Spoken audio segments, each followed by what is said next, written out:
오늘 말씀을 같이 나눌게요. 지난주 월요일에요. 메카 아시죠? 이슬람의 메카, 사우디아라비아에 있는 메카에 순례가 있었습니다. 이슬람교도라고 하면요, 일평생 한 번은 꼭 순례를 해야 한다. 이게 규정처럼 되어 있어요. 그래서 사람들이요, 그때만 되면은 사우디아라비아로 다 입국을 하는 거예요. 몇백만이 오는 겁니다.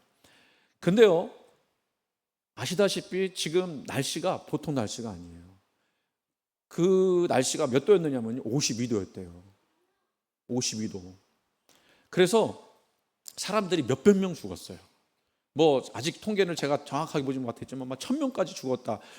그런 얘기도 있어요. 사진 한번 보실까요? 이거 옛날 사진이 아닌데 이번에 사진, 저게 지금 다 사람이에요.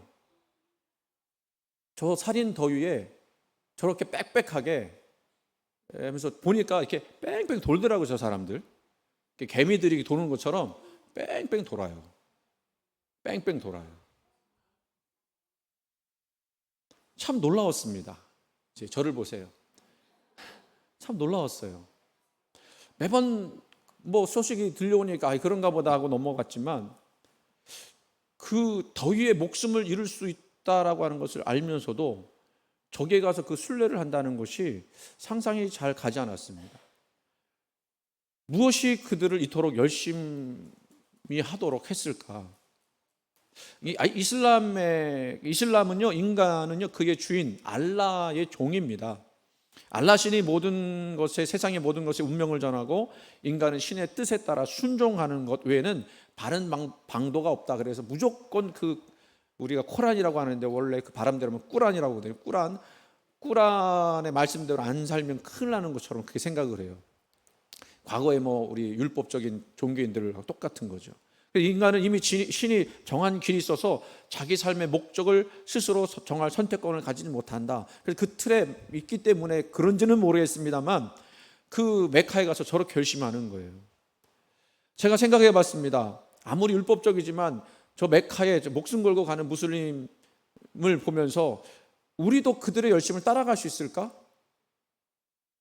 생각을 해봤어요. 제가 작년에 우리가 성지순례 했지만, 제가 전에 목사님들하고 그 터키 지역, 지금 투르키예 지역을 그 성지순례 갔거든요. 그 버스를 대절을 해서 이제 여행을 가는데 운전기사가 자꾸 없어져. 그 시간만 되면은 휴게소에 들리는 거예요. 그 운전기사가 어디 갔나 봤더니요, 그 사람들 하루에 5번씩 기도하는 그 시간에 맞춰서 운전사가 자기 그 시간에 맞춰서 그 휴게소에 가는 거예요. 휴게소 가면 거기 기도하는 데가 있는 거예요. 거기서 기도하는 거예요. 하루에 5번씩. 그래서 목사님들이 감동받았다니까요. 무슨 얘기인지 이해가 되십니까? 우리는 진짜 하나님을 믿는다고 하면서, 진짜 신을 믿는다고 하면서 그들의 열심을 따라갈 수 있을까?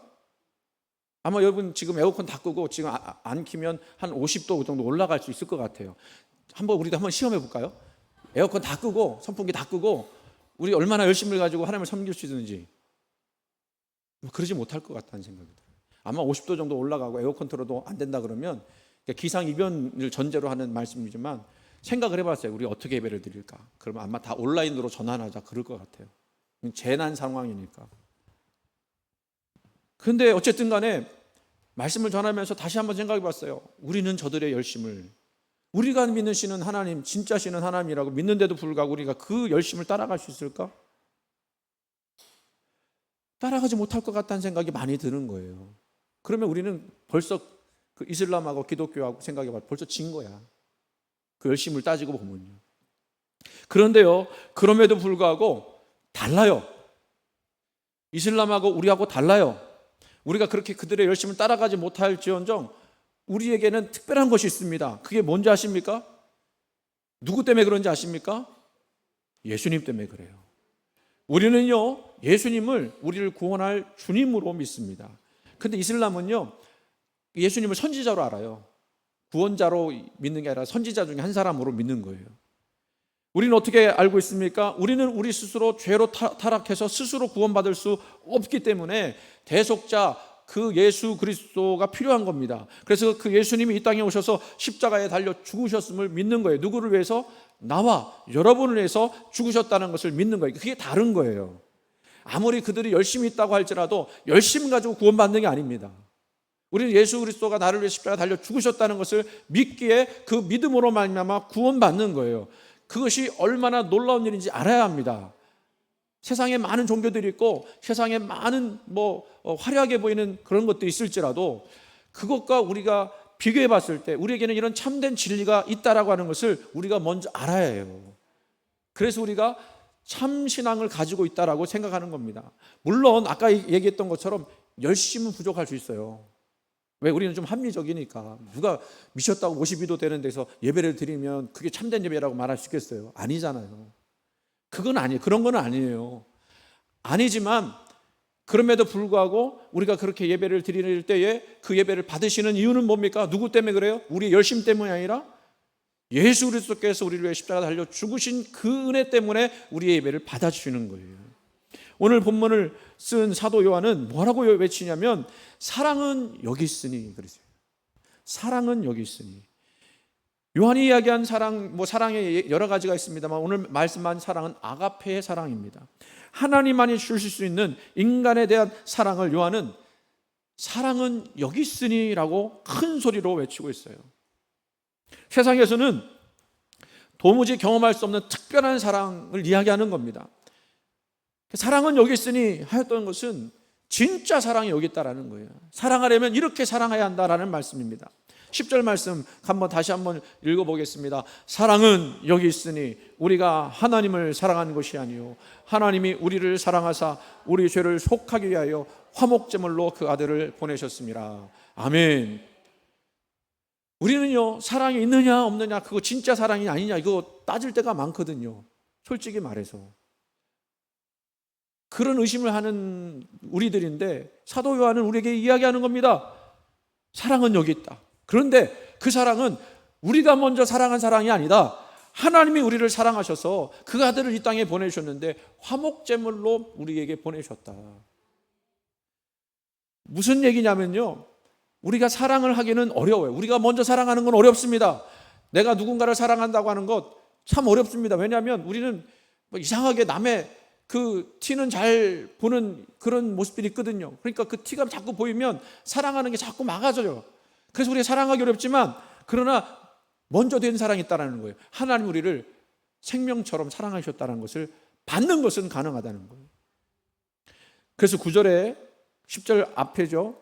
9절에 하나님의 사랑은 이렇게 나타난 바 되었으니 하나님이 자기의 독생자를 세상에 보내심은 그로 말미암아 우리를 살리려 하심이라.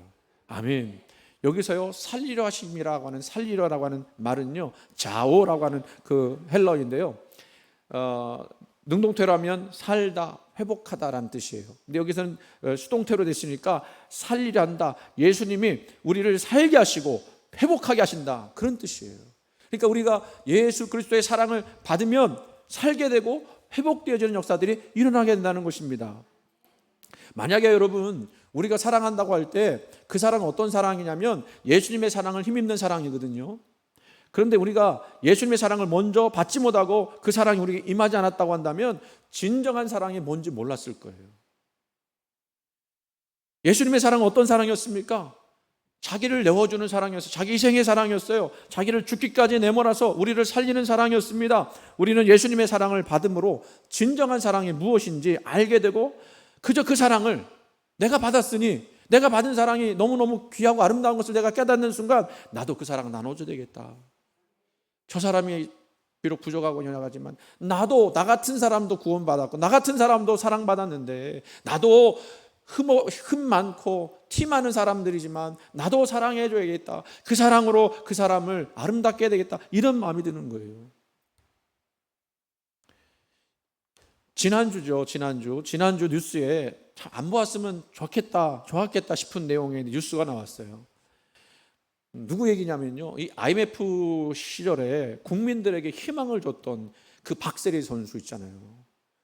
그 골프 치다가 골프공이 늪에 빠졌을 때 양말 싹 벗고 아세요? 우리 젊은 사람들은 기억 못할 거예요. IMF가 1998년이었었죠. 98년에 태어났어도 모르겠죠, 그죠? 예. 그 양말을 벗었더니 어땠어요? 위는 까맣고 양말 신는 데는 하얗고 얼마나 훈련을 많이 했는지. 들어가서 그 늪에 세저드라고 그러죠. 거기서 탁 쳐내갖고는 어떻게 해요? 결국은 우승하지 않았습니까? 그때 많은 사람들이 감동받았어요. 할 수 있다. 그 소원을 가졌던 그 박세리 선수가요, 자신의 아버지를 고소했어요. 아시죠? 아버지가 딸 박세리의 이름을 가지고 사문서 위조했다는 겁니다. 딸이 아버지를 고소한 거예요. 사실 이 뉴스를 보면서 슬픈 마음이 들었습니다. 그냥 국민 영웅으로 좀 남아서 길이길이 좋은 모습으로 그렇게 사람들 기억에 남았으면 좋았을 뻔했는데 왜 이 지경까지 갔을까? 다른 사람도 아니고 자신의 아버지를 그렇게 고소해야 될 그런 상황까지 갔을까? 우리 통념에는요, 어떻게 딸이 아버지를 고소했을까? 그러면 그 딸을 남으라는 정서가 있어요. 그런데 많은 국민들이요, 누구를 응원했을까요? 박세리를 응원을 했어요. 왜 그랬습니까? 사실 박세리 아버지는요, 낳아준 부모이기도 하지만 박세리가 세계적인 선수로 자라나는데 1등 공신이에요. 그 아버지가 훈련시켰던 내용들 보면 대단한 훈련이었어요. 그렇게 훌륭하게 키운 인물, 그렇게 뒤에 뒷바라지하는 아버지지만 그런 아버지일지라도 봐줄 수 없는 것이 있더라는 거예요. 그래서 국민들이요, 박세리를 이해했어요. 아버지가 얼마나 못되게 굴었으면 저랬을까. 그 아버지는 조폭 출신이라고 그러잖아요. 그래서 뭐 도박빚도 많았다고 그러고. 그 아버지가 이 사문서 위조를 해서 어떤 이득을 취했는지 모르지만 박세리 선수의 말에 의하면 아버지 채무를 계속해서 갚아왔다고 얘기해요. 서류상으로 갚아준 것만 30억. 이런 딸 하나 있으면 얼마나 좋을까? 그런 생각이 들죠. 아마 이 박세리 아버지도 이런 딸 둬서 너무 좋다 그러면서 막 했던 것 같아요. 그런데 공개 선언을 했습니다. 더 이상 아버지의 채무는 내가 갚아주지 않겠다. 그 얘기는 아버지 빚 때문에 나한테 찾아오지 말라, 그 얘기거든요. 더 이상은 할 수 없다. 여기서 뭘 볼 수가 있죠? 아무리 아버지일지라도 선이 있다는 거예요. 선. 그 선을 아버지가 넘어서는 순간 자기도 그 선 넘는 거는 인정해 줄 수 없다는 거죠. 우리도 마찬가지입니다. 우리에게도 선 어느 정도 있어요. 그래서 그 선을 넘어서면 부담스러울 때가 있습니다. 이 선이 부모 자식 간에도 있는 거예요. 그런데 이게 건강한 선이어야 하겠죠. 건강한 선이어야 하겠죠. 그 아버지는 딸의 재산은 딸의 것이고 내 거는 내 거다, 이런 선이 있었어야 좋았을 뻔했습니다. 그래, 우리 사이에는 선이 있어요. 부부 사이라도요, 젊었을 때 건강할 때는 아무리 좋았다 할지라도요, 죽을 때 같이 무덤에 들어가는 사람은 한 사람도 본 적이 없어요. 그렇죠? 따라들어 죽겠다 그렇게 말하는 사람은 본 적이 있어도 진짜로 따라 들어가 죽은 사람은 없더라는 거예요. 아무리 사랑하는 사람이지만 오랜 병치레 간호하다 보면 어떤 마음이 들어요? 너 죽고 나 죽자, 그런 마음이 들 수밖에 없어요. 그게 우리의 모습이에요. 이 세상에서 우리가 만나는 사랑은 불완전합니다. 오염된 사랑일 수도 있고요, 통속적이고 저속한 사랑일 때가 많이 있어요. 그리고 사랑한다 할지라도 손해보지 않는 선에서 딱 멈추는 사랑입니다. 남녀 간의 사랑 안 그럴 것 같습니까? 반짝 사랑, 그리고 원나잇 사랑, 이런 사랑이 난무하는 이 시대에 진짜 사랑이 있을까 싶습니다. 그래서 우리는 조금만 빈틈이 벌려지게 되면 저거 진짜 사랑이야? 정말 나 사랑하는 거 맞아? 라고 하는 의심이 듭니다. 그리고 끝끝내는 내가 저 사람을 끝까지 사랑할 수 있을지 장담 못하겠다, 이런 생각도 하게 되는 거예요. 그런데요, 주님은요, 그 선을 넘으셔서 우리를 포기하지 않으시고 사랑해 주셨다는 것입니다.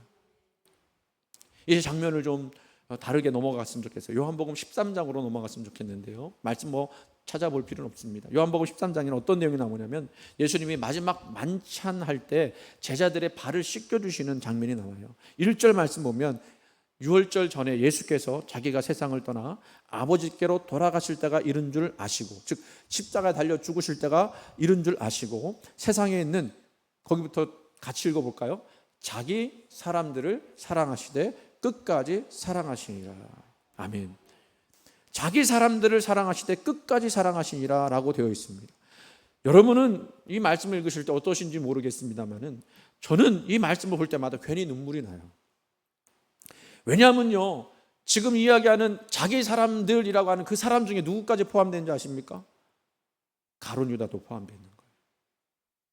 예수님은 그 말씀 중에 보면 마귀가 가룟 유다의 마음에 예수를 팔려는 생각을 넣었다라는 것을 알고 계셨어요. 알고 계셨어요. 다시 말씀드리면 가룟 유다가 사탄의 종이 되어 노예가 되어서 자기를 배신하고 팔 것이라는 사실을 알고 계셨어요. 그런데도 주님은 그 자기 사람들 속에 유다를 포함시켰고 그 다음에 뭐라고 하셨어요? 끝까지 사랑하셨다 그랬습니다. 자기 사람으로 인정해 준 거죠. 우리 입장에서 보면요, 도저히 이해가 안 가는 거예요. 아니, 보통 배반하는 게 아니라 팔아넘겼다니까요. 팔아넘겼는데 그 사람을 사랑하겠다, 그걸 다 알면서도 끝까지 사랑하셨다? 어떻게 그럴 수 있을까? 이 생각이 드는 겁니다. 근데 예수님은 자신을 팔아넘길 그 유다도 제외하지 않으시고 끝까지 사랑하셨어요. 발을 씻기실 때 가장 먼저 누구를 씻기셨는지 아십니까? 성경에는 안 나와 있지만 성경의 내용들을 살펴보면 알 수 있어요. 가장 먼저 옆에 있는 사람부터 씻겼겠죠. 근데 가장 먼저 씻긴 사람이 가룟 유다였어요. 왜 그러냐면 마태복음 26장 23절 말씀 보니까 대답하여 이르시되 나와 함께 그릇에 손을 넣는 그가 나를 팔리라 그랬어요. 여러분, 제자들은 이렇게 뺑 이렇게 있었을 거거든요. 그러면 손 같이 넣을 수 있는 위치는 어딜까요?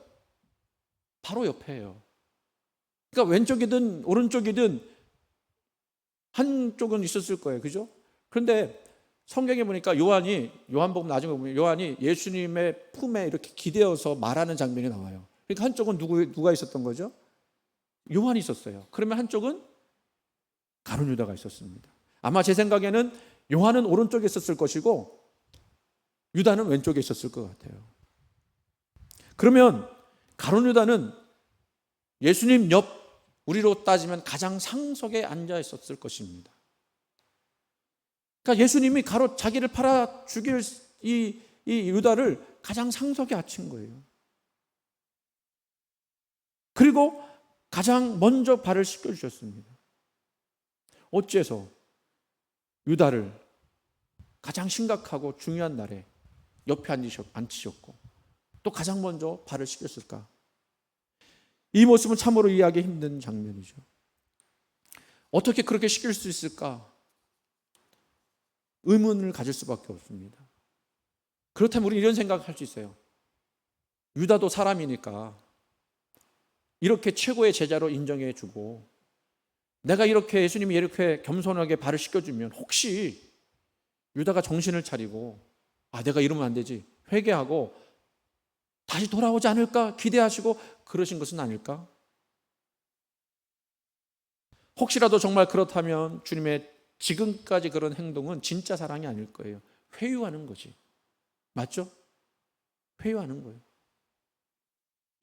아까 얘기했습니다만 사람에게는 선이 있어요. 선. 그런데 인간의 삶에는요, no hope line이 있습니다. 더 이상 희망을 가질 수 없는 선이 있다는 거예요.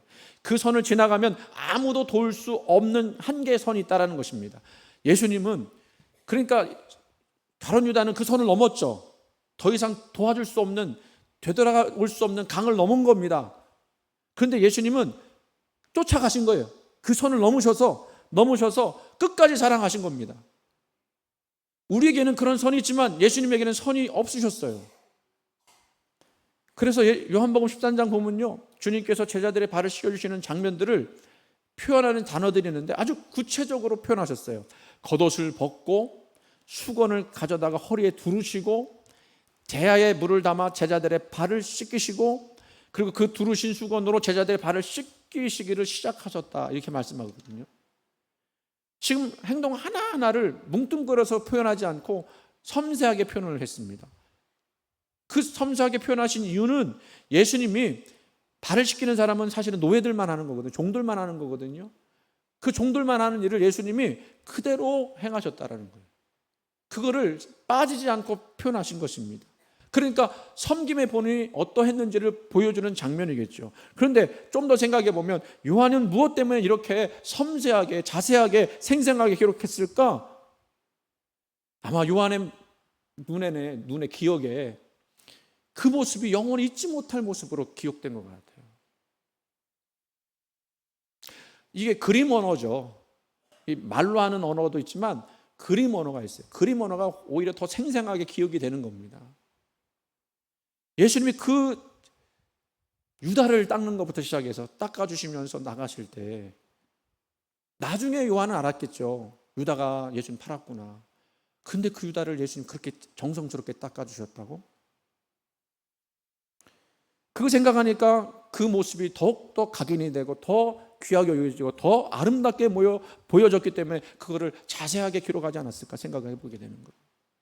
그 일거수일투족을 봤더니 마지못해서 상징적으로 한 것이 아니라 실질적으로, 아마 좀 보태서 이야기하면 발의 때까지 다 그냥 깨끗하게 하시지 않았을까. 사실 예수님 입장에서 이 세상을 떠날 시간이 하루밖에 남지 않았다는 것을 알고 있다고 하면 얼마나 힘들고 얼마나 외로웠겠습니까? 그리고 제자들이 다 자기를 배신하고 떠날 것이라고 하는 사실을 알고 계신데 오히려 위로를 받고 사랑을 받아야 될 분이 누구시죠? 지금 이 순간에 예수님이신데, 예수님이 위로받는 것보다 제자들을 위로하고 말씀으로 교훈하고 그리고 그들을 씻겨주시고 그리고 포기하지 않으시고 계속해서 사랑해 주셨다. 그럼에도 불구하고 예수께서는 자발적으로 제자들에게, 그리고 곧 자신을 노예 한 사람 값에 팔 유다마저도 자신의 왼편에 앉게 하시고 제일 먼저 발치시켜 주시고 최고의 손님으로 높여주시고 여전히 자기 사람으로 인정하면서 끝까지 사랑해 주셨다라고 하는 거예요. 아마 예수님은 좀 상상을 좀 보태보자면 마음으로 했든지 말로 했든지 그 제자들의 발을 씻겨주면서 이런 말씀하셨을 것 같아요. 나는 너를 진심으로 사랑한다. 너는 세상에서 가장 존귀한 존재다. 앞으로도 너희들 서로 이렇게 사랑해야 한다.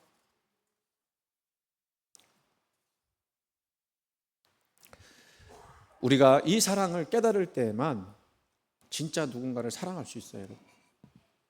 그래서 우리 열심으로는 이슬람 따라갈 수 없지만 예수님 때문에 달라지는 것은 우리예요. 예수님 때문에 구원받는 건 우리예요.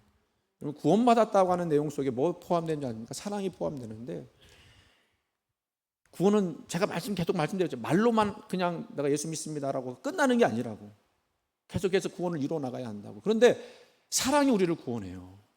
예수님이 그 사랑을 우리에게 주셨기 때문에 우리가 구원받았습니다만, 우리가 또한 그 사랑을 가지고 또 누군가를 사랑해 줄 때 그 사랑이 나를 구원해 주는 거예요. 무슨 얘기인지 이해가 되실는지 모르겠어요. 사랑해 보신 만에 알 수 있을 거예요. 사랑은 여기 있으니 우리는 이 진짜 사랑에 부딪혀야 합니다.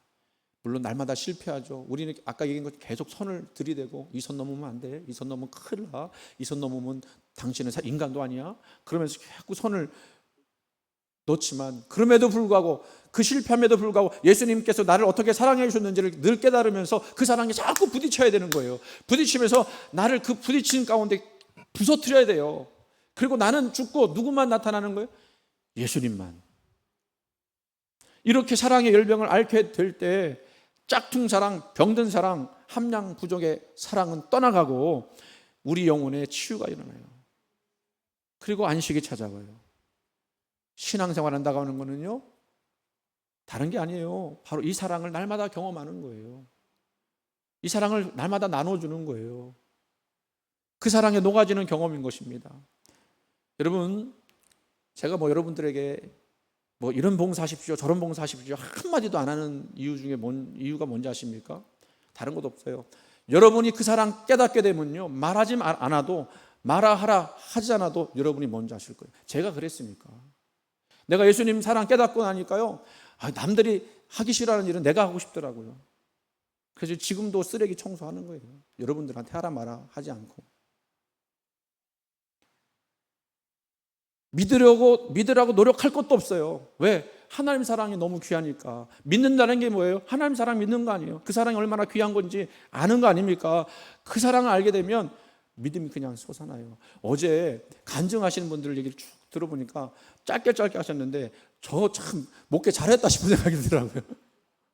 아멘 없으신 건 또 갑자기 기분이 나빠지려고 그러네요. 너무 좋았어요. 너무 좋았어요. 짧게 하셨지만 너무 좋았어요.